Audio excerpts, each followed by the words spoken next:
Ready start.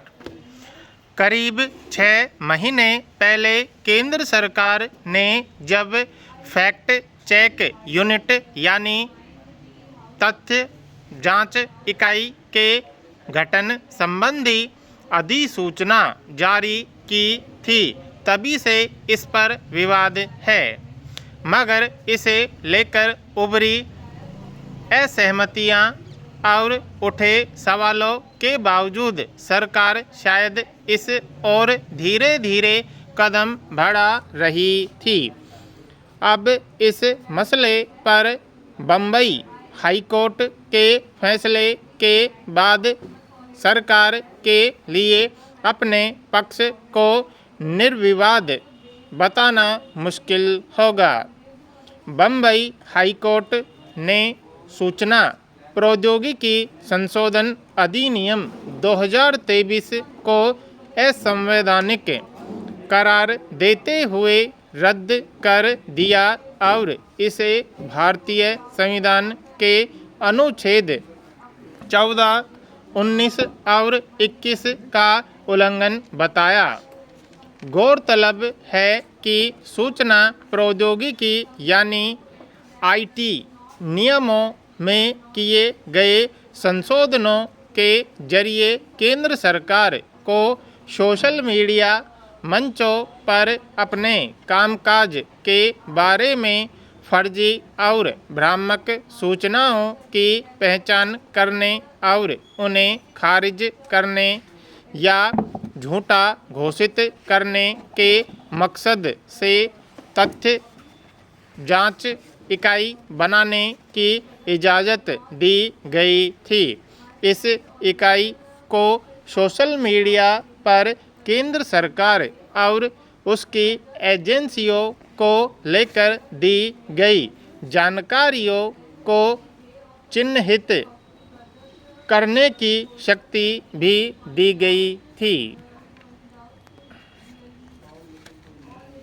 इसके तहत यह इकाई अगर फेसबुक, इंस्टाग्राम, यूट्यूब और एक्स जैसे सोशल मीडिया मंचों पर किसी जानकारी को झूठी बताती तो वे कंपनियां वह सूचना या टिप्पणी हटाने के लिए कानूनी रूप से बाध्य होती या उस पर अपने मंच की ओर से अस्वीकरण जोड़ना होता।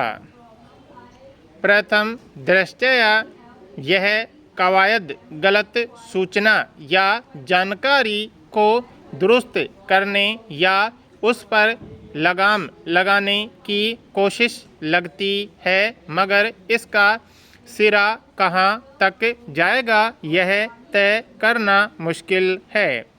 अगर कभी ऐसे नियम लागू होते हैं तो इस बात की क्या गारंटी है कि सरकार की तथ्य जांच इकाई जिन जानकारियों को फर्जी, भ्रामक या झूठी बताएगी और वह किसी तथ्य की मनमानी व्याख्या नहीं होगी और किसी खास टिप्पणी या जानकारी का चुनाव अपनी सुविधा के मुताबिक या सरकार की छवि बचाने के लिए नहीं होगा।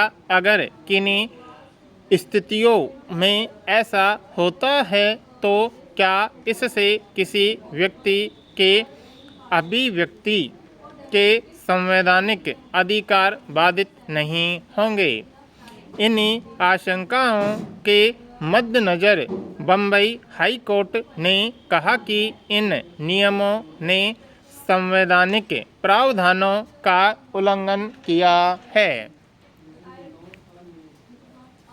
हालांकि इससे पहले सुप्रीम कोर्ट ने इस वर्ष मार्च में इस इकाई के गठन से संबंधित केंद्र सरकार की अधिसूचना पर इस वजह से रोक लगा दी थी कि इसकी सुनवाई बम्बई हाई कोर्ट में चल रही थी।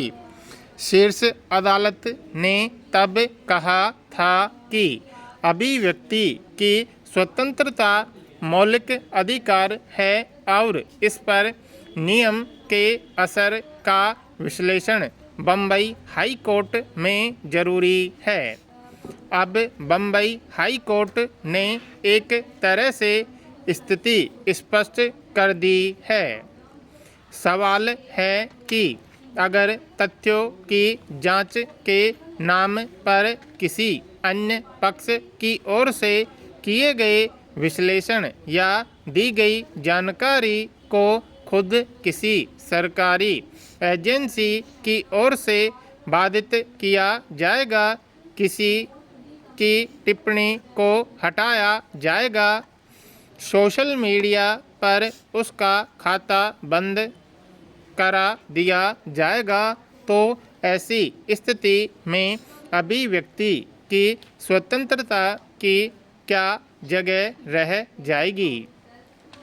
फिर किसी जानकारी को भ्रामक या फर्जी बताने की व्यवस्था में क्या सिर्फ सरकार के खिलाफ की गई टिप्पणियों की ही जांच की जाएगी या इसका दायरा विस्तृत होगा। यह ध्यान रखने की ज़रूरत है कि भारत की लोकतांत्रिक परंपरा में विचारों में भिन्नता और असहमतियों के लिए मजबूत जगह रही है और इसी से देश का लोकतंत्र मजबूत हुआ है।